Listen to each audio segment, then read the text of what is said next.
حذرنا النبي صلى الله عليه وسلم من خطر ترك الأنوار عند النوم، وأمرنا بإطفائها ليلا، ولم يكن النبي صلى الله عليه وسلم لينهانا عن شيء إلا لأنه يعلم أن له أضرارا كثيرة. فقال رسول الله صلى الله عليه وسلم: أطفئوا المصابيح بالليل إذا رقدتم، وغلقوا الأبواب وأوكوا الأسقية، وخمروا الطعام والشراب، فإن الشيطان لا يحل سقاء، ولا يفتح بابا، ولا يكشف إناء، فإن لم يجد أحدكم إلا أن يعرض على إنائه عودا ويذكر اسم الله فليفعل، فإن الفويسقة تضرم على أهل البيت بيتهم. وقال أهل العلم: صدق رسول الإسلام، فإظلام المصابيح هو إعجاز نبوي يحفظ اللهم صل وبارك وسلم على سيدنا محمد وعلى آله وصحبه أجمعين. ازيكم يا أمارات؟ عاملين ايه يا حبايبي؟ يا رب كلكم تكونوا بخير. ربنا يحفظكم ويسلمكم يا رب من شياطين الإنس والجن. شفتوا يا جماعة؟ لازم لما نيجي ننام نطفي الأنوار، ما نسيبهاش قايدة. أنا عن نفسي ما كنتش عارف الكلام ده والله، حتى ما سمحته لعيالي ما كانوش بيحبوا يناموا غير ما يسيبوا نور الصالة قايد وإضاءة قوية. يعني كنت أقول لهم ايدوا نور صغير، يقولوا لا احنا بنخاف. فاتضح دلوقتي الحاجات اللي منعرفهاش ان لازم يكون النور مطفي ويكون في اضاءة بسيطة كده، يعني والعة في الصلاة وخلاص، لان غلط. ربنا يحفظكم ويسلمكم يا رب. وغلط برضو انك تسيبي اي اكل او اي شرب من غير غطاء. شوف سيدنا محمد صلى الله عليه وسلم قال ايه؟ بسط لنا الدنيا خالص. قال لو ما عندكيش حاجة تغطي بها اكلك، حط بس عود عليها كده واذكري اسم الله عليه، علشان ايه؟ الشياطين يعني ايه؟ يعني ما يجوش جنب اكلنا وشربنا. ربنا يحفظكم ويسلمكم منهم يا رب. فخدوا بالكم الحاجات دي دايما، يعني ايه، حاولوا إيه تسمعوا احاديث سيدنا محمد صلى الله عليه وسلم واعملوا بيها وطبقوها، وتلاقوا حياتكم ان شاء الله اتغيرت 180 درجة. ما تبقوش جهلة زي اختكم كده. انا عن نفسي جهلة، وكل شوية ما اسمع حاجة جديدة احس ان انا تافهة، وفي حاجات ياما قوي مش عارفاها في دين سيدنا محمد صلى الله عليه وسلم او ديننا دين الاسلام. فاللهم صل وبارك وسلم على سيدنا محمد وعلى اله وصحبه اجمعين. النهارده بقى يا حبايبي معانا روتين حلو قوي ان شاء الله كده يعجبكم جدا. احنا خلاص كل سنه وانتم طيبين داخلين على الشتاء، فبنعمل بقى تنظيفات الشتاء القويه اللي زي دي.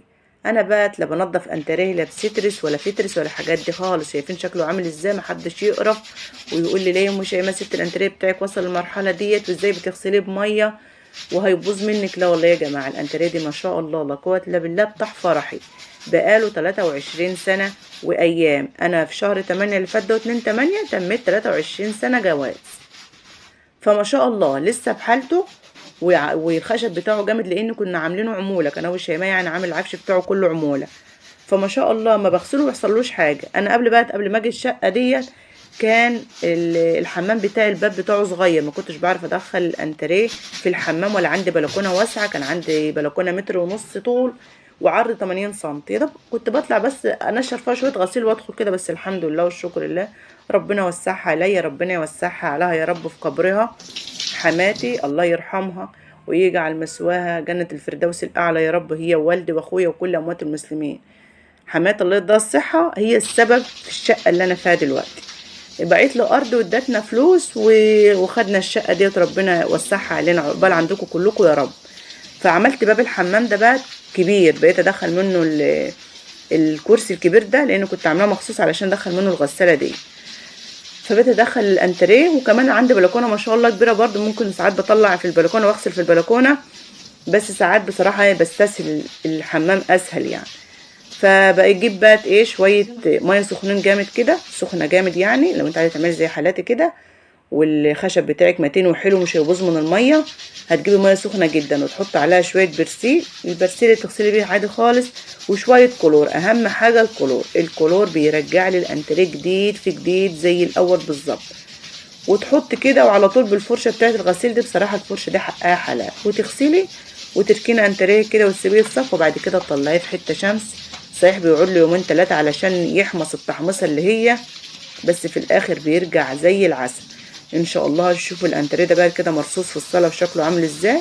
هعمل لكم روتين قوي جدا في الصاله بتاعت المعيشه، لان انا شقتي مفصوله 2 جنب قاعدين فيه، والجنب التاني يعني انتريه للضيوف. ان شاء الله باذن الله لما ربنا يقرا كل شويه بقول لكم الكلام ده، اعمل لكم جوله في شقتي. فانا طبعا اللي كان بيساعدني هنا الدكتوره ريتاش، بتحب الحاجات اللي فيها الميه دي قوي، علشان بعدها بقى ايه تقوم قاعده كده في البانيو بالساعه وبالساعتين تقولي مش انا ساعدتك، المكافاه بتاعتي انك تقعديني في البانيو. وغلط على فكره يا جماعه انك تقعدوا عيالكم في الحمام فتره طويله، بيقولوا يعني اقصاها قوي ربع ساعه وبعد كده لازم تطلعوا من الحمام. الحاجات ديت سمعتها من شيماء بنتي، يعني كانت كل ما تلاقي ريتاش في الحمام تزعلها وتقول لها اطلعي هتعيشي حياتك كلها في معاناه كده. يعني شايفين الانتريه يا جماعه، شايفين اللي يتغسل من اللي يتغسلش، ما شاء الله فرق شاسع. يعني بصراحه ما فيش احسن من الغسيل يا جماعه. اغسلي الانتريه بتاعك واتكلي على الله قبل الشتاء وحطيه ويسيبيه هو ينشف. ما حدش بقى تقول انت سايبه انتريه كده ليه. انا سبت انتريه كده يا جماعه ما بغسلهوش ولا بنضفه، والقعده كله عليه ليل ونهار، العيال قاعدين قدام التلفزيون وبياكلوا عليه وبيخلوه بالمنظر ده. وانا بصراحه ما عنديش استطاعه كل شويه اجيب سترس وحاجات منظفات من الغاليه ديت ونضف، كل واحد ماشي على قد ظروفه. فبعمل ايه؟ بسيبه كده واقوم غسلاه. انا بقى كنت قبل ما اجي الشقه ديت فتكوا في الكلام ودخلت في سكه تانية، كنت ما بطلعوش لا بلكونه ولا حمام ولا عندي الحاجات دي. كنت بعمل ايه؟ ما تزعلوش مني ان انا بتوه في الكلام يا حبايبي، ودعواتكم ان ربنا يبعد عني النسيان. كنت بامسك الفرشه ديت، كانتش الفرشه دي بقى كانت واحده غيرها وحدفتها في مش عارفه في مين من العيال كده، كسرتها ورحت جبت دي. كنت بمسك الفرشه دي واجيب برضو كلور وبرسيل واغسل كده على الناشف، على الناشف كده، يعني احط الكلور والبرسيل بس على الانتريه كده واغسل، وبعد كده ما احطش ميه بقى عشان انزل الوساخه اللي انا مرطتها، لا. كنت بجيب بقى قماش امسك بقى كده على الانتريه وامشي بيه لحد ما ايه ما انشفه الميه خالص، واشغل مروحه عليه طول الليل وتاني يوم. بس طبعا كان بينشف بسرعه جدا لان كانت ما كنتش بحط عليه ميه كتيره، مجرد بس ميه كده ما بتنزل عليه، وبعد كده بنشف بالقماش، وبعد كده بشغل عليه المروحه. يعني لو انت ما عندكش حمام ولا بلكونه ممكن تعملي الحركه دي. والله انا قعدت عملتها 11 سنه، لان كنت قاعده في البلكونه في الشقه الصغيره ديت 11 سنه لان نقلت منها دي. وكانت والله بالنسبه لي احسن من الفيلا، اقسم بالله كنت مستريحه فيها جدا جدا نفسيا، بس الحمد لله والشكر لله. فكنت بعمل كده. هنا طبعا طلعت البلكونه بالكنبه دي تاني يوم بقى، طلعت البلكونه بالكنبه والكرسي ده. طبعا كنت عايزه ادخل اعمل الكنبه، والكنبه عشان ادخلها في الحمام بتبقى بتدخل وكل حاجه بس بتبقى صعبه شويه. فطلعتها البلكونه وجبت الكرسي اللي فاضل ده وعملتها كده شويه كلور وشويه ميه سخنين، ونضفي الانتريه بتاعك قبل الشتاء. كل سنه وانتم طيبين، وابداي بقى تعملي الروتينات بتاعتك. كل سنه وانتم طيبين، المدارس خلاص فمش هيبقى عندنا وقت اصلا. يعني ممكن الفيديو ده ما ينزلكيش غير المدارس شغال. يعني انا بسجلهولكوا امتى يا ولادي يا حلوين يا مسكرين، ربنا يحل ايامكم. بسجلهولكوا يوم 23/9. فاللي وصل معايا لحد الحته دي كده واستفاد من الفيديو باي حاجه ما يبخلش عليا باللايك. الله يسعد قلوبكم. مش عارفه ليه انتوا بتستخسروا فيا اللايك بجد والله يا جماعه. انا اللايكات عندي بسيطه جدا. وانا مش عاجباكوا في ايه؟ قناتي مش عاجباكوا ولا كلامي مش عاجبكوا ولا صوتي مش عاجبكوا ولا ايه؟ ولا انا ماليش حظ ليه؟ الحمد لله والشكر لله. عندي امل برضو ما بيأس، وهفضل شغاله، وعندي امل ربنا يكرمني واطلع البنكوت قريب. البنكوت ما انا ما عدتش عارفه اجمع من الزهق. البنكوت يا جماعه نفسي اطلعه، نفسي اكمل ال10 دولار واطلعه. كل ما ادخل على الفيديوهات الاقي بتشوفوا دقيقه، نص دقيقه، دقيقتين، وما بتدخلوش ارباح خالص. انا بخض في ميه زي الميه اللي انا بسيها في الارض دي كده. خلصت كده البلكونه بتاعتي هي وسيقتها وخليتها بنت ناس وعسل وسكر وقبلها بيوم كنت ملونه البلكونه بقت انا وريتاج وحبيبه. بصراحه الواحد لما بينوي على الشغل ويبدا يشتغل ربنا بيقويك كده ويديله طاقه ايجابيه كده، وتلاقي نفسك عايزه تخلصي كل حاجه يوم ورا يوم كده. بتلاقي نفسك 3 4 ايام كده مشطبه الشقه ومظبطه الدنيا كلها ما شاء الله. شايفين البلكونه بقت عامله ازاي يا جماعه؟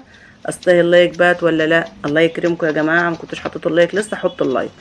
والناس الجديده اللي اول مره تنورني وتشرفنا في قناتي ولسه ما اشتركتش في قناتي، اتمنى تشترك فيها وتفعل الجرس على الكل، واتمنى تشيروا فيديوهاتي دي لحبايبكم عشان قناتي تكبر وتنور بيكم، ودعواتكم ليا بالتوفيق، وان ربنا يصلح حالي ويهدي لي عيالي ويرزقني برزقهم. اللهم امين يا رب العالمين. وربنا يوفقنا جميعا يا رب وما ضيعش تعبنا هدر ابدا. اللهم امين يا رب العالمين. انتظروا الفيديو الجاي بقى وانا بدخل الانتريه كده واوريكم بقى ايه الجوله الاخيره في الصاله كده بعد ما فرشتها وخليتها ايه بنت ناس وعروسه وعسل ومسكره زيكم كده. بس كده يا حبايبي، كده الفيديو خلص. دمتم في رعاية الله وأمنه، والسلام عليكم ورحمة الله وبركاته.